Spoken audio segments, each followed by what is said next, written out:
mas o resultado mais justo seria o empate. A gente vai mostrar aqui um resumo, são muitos jogos na semana dessa data FIFA, de amistosos e de eliminatórias. Vou mostrar aqui um resumo daquilo que a gente acha que rolou de mais significativo na semana. Olha, a França goleou o Paraguai por 5-0, a Irlanda derrotou o Uruguai por 3-1, e aí vale destacar a derrota do Uruguai. A Holanda, que está numa situação complicadíssima nas eliminatórias europeias, goleou a Costa do Marfim por 5-0.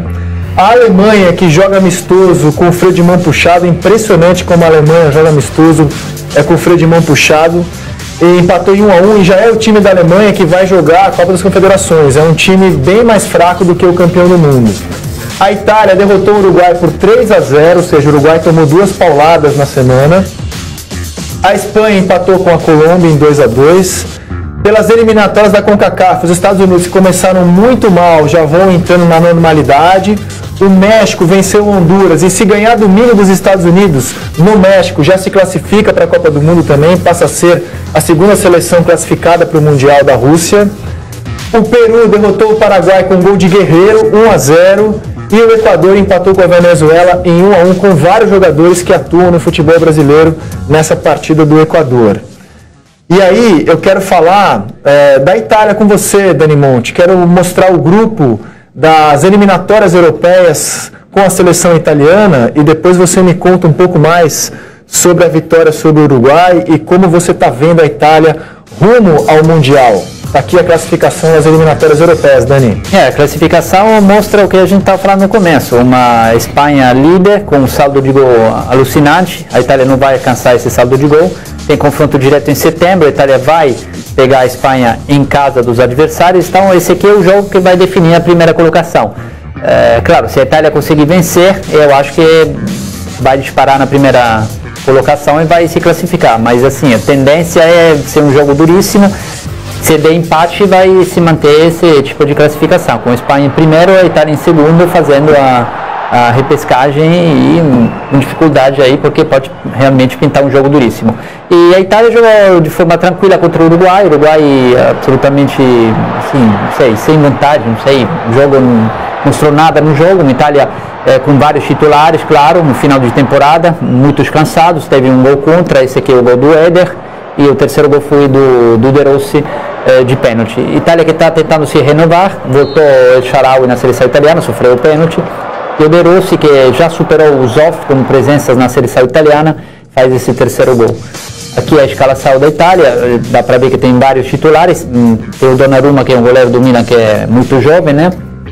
Ele tem idade para ser filho do Buffon, né? Tem, o Buffon vai fazer 40, ele tem 18 anos, então com certeza. Esse é o futuro da seleção italiana. Mas Goleiraço. Tem um lateral muito interessante, que é o Spinazzola do Atalanta, que vem de uma temporada maravilhosa. E tem esse esquema do Ventura 4-2-4, né? Com 2 volantes de marcação, De Rossi e Marquise, e praticamente 4 atacantes. Insigne de um lado, Candreva do outro, Belotti e Immobile, que são 2 atacantes difíceis. Então, assim, um esquema muito ofensivo. Não sei se esse esquema vai ser utilizado contra a Espanha, mesmo a Itália tem que vencer o jogo contra a Espanha, então não sei se vai entrar com um esquema tão ofensivo. Vai ser uma tarefa difícil, mas a Itália está tentando se reformular o elenco, tentando achar uns jogadores novos que estão pintando no campeonato italiano. Vamos colocar aqui os gols da impressionante goleada da França, vice-campeã europeia contra o Paraguai. O Giroud marcou 3 gols, o Sissoko marcou 1 e o Griezmann marcou o 5º. A gente vai falar da seleção francesa como um dos times que pintam como sensação visando a próxima Copa do Mundo. Eu vou colocar o campinho da França e vocês vão ver a quantidade de bons jogadores que Didier Deschamps tem para escalar o time. Perdeu a Eurocopa em casa, principalmente do meio para frente, né? Mas do meio para frente eles têm um poderio que assusta.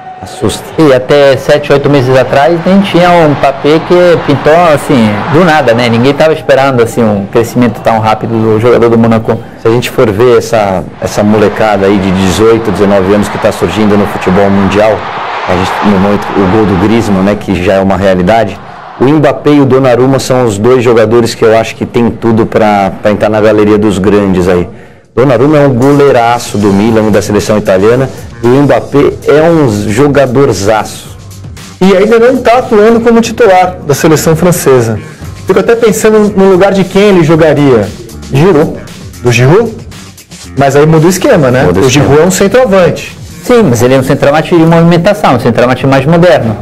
E sendo mais jovem também, tem uma facilidade de corrida. Agora, o Giroud marcou 3 gols contra o Paraguai. Põe o campinho de novo lá, diretor. O Giroud marcou 3 gols contra o Paraguai. E a gente está falando de um jogador que está ausente aí, que fez uma temporada muito boa, que é o Benzema. Né? O cara pode se dar o luxo de deixar o Benzema de fora. Mas ele tem 2 volantes. O Benzema tem aquele problema lá na justiça que né? Sim, mas olha, ele tem 2 volantes, na minha opinião, muito bons, Pogba e Matuidi. Nossa. Correm o campo inteiro, atacam, marcam, né? O Griezmann, que é um dos melhores jogadores do futebol mundial hoje em dia, bom goleiro, bons zagueiros. Esse time aí, uma outra opção. Eu respeito muito esse time aí. Eu também coloco a França como uma fortíssima candidata ao título na próxima Copa do Mundo, pelo que a gente está vendo de qualidade individual. E pelo crescimento, né, também, ao longo desses 2-3 anos. O Dani falou, se você tirar o Giroud e colocar o Mbappé, você muda o jeitão de jogar, porque é um jogador de velocidade, fica com um ataque mais móvel. Mas se você quiser manter o jogador de área, ele pode jogar na função do Dembélé também. Aí você abriria a mão do Dembélé, de um dos caras que jogam pelo lado do campo, porque o Mbappé pode fazer esse corredor. Porque no Monaco, na verdade, ele joga mais aberto com o Falcão lá na frente. Por isso que o comparam ao Henry. Ele joga mais aberto, mas o Henry também fazia uma função que se precisasse, ele podia ser a referência. Problema bom, né? Se olhar um cara desse no banco direto, assim, onde eu vou colocar? Bom, não sei, mas em todas as funções aqui ele vai bem. Cara, e pelo que o Benzema vem jogando, tem que ter muita convicção para abrir mão do Benzema nesse momento, né? Mas ele perdeu a seleção por causa dos problemas judiciais, né? Ele era titular da seleção indiscutível. Eu acho que aí não é a bola, aí é relacionamento, é ambiente. Ele teve o problema que foi parar na justiça, com o Valbuena, e uma aceitação meio complicada em termos de relacionamento com os jogadores. Está resolvendo o que tudo indica, mas assim, o ambiente é complicado. Se você não tiver um vestiário legal, se você não tiver jogadores que não precisam ser amigos, mas que dentro de campo produzam um para o outro, é melhor você abrir mão de algum talento para... E a gente está vendo no campinho que talento não falta nessa seleção francesa. E o Caio falou bem, ele sabe muito bem, viveu muitos vestiários. Vestiário é fundamental. Se você não tem um vestiário aí, pelo menos assim, tranquilo, claro que pode ter alguma coisinha, aí isso aí vai mudar toda a sintonia do grupo, muito difícil. Mas o Benzema, assim, como valor, claramente é muito superior ao mesmo Giroud. Hoje, às 3h30 da tarde, programão no Sport TV 2, França e Suécia. Jogo válido pelas eliminatórias da Copa do Mundo. Quem quiser ver esse time em campo, liga no Sport TV 2, hoje 3h30 da tarde. Futebol peruano, com os times deles numa situação caótica, e a seleção não tão bem assim. Futebol peruano resume-se a um nome, Paulo Guerreiro. Ele é manchete todo dia dos cadernos de esportes por lá, pelo que ele faz no Flamengo ou na seleção. E como ele marcou o gol da vitória sobre o Paraguai tinha em campo o Romero e o Gatito Fernandes. Ele está aqui para manchete de novo. Guerreiro Salvador é o maior artilheiro da história. Merecia uma seleção melhor para ele ter mais destaque no futebol mundial. Vamos ver se na segunda essa capa aqui vai ser também capa depois da vitória do Flamengo, né? Tá faltando o Guerreiro no Flamengo, né? Tá, faz falta. No México, o México ganhou de Honduras por 3-0 nas eliminatórias da CONCACAF e vai ter a partida contra os Estados Unidos no domingo no México, que é um jogo que desde que o Donald Trump assumiu a presidência, ganhou uma rivalidade ainda maior. Mas eu queria falar do Osório, porque as manchetes são muito elogiosas ao trabalho do Osório por lá, sabia? Estava com uma curiosidade para saber como é que o Osório estava trabalhando. Aqui a gente tratou ele muito mais pelo folclore, das canetas, dos recadinhos, mas ele está com um conceito muito alto lá no México.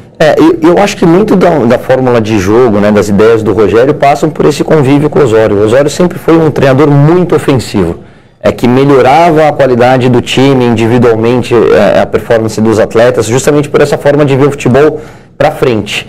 E muitas vezes, por não encontrar o equilíbrio, custou caro, porque ele foi goleado, o São Paulo tomou aquela goleada do Corinthians, o México também foi goleado e ele balançou no cargo, se não me engano foi para o Chile, não foi? Que tomou uma lavada também. Então, assim, aos poucos ele vai encontrando esse equilíbrio sem perder o que ele tem de melhor, que é essa vocação ofensiva. Perfeito, estamos olhando os gols da última vitória mexicana sobre Honduras. E eu mostro para vocês a classificação do hexagonal final da CONCACAF, com o México na liderança, com os Estados Unidos também na zona de classificação, e a Costa Rica em segundo lugar. Hoje seriam os times classificados e o Panamá na repescagem. Eu volto a fazer contato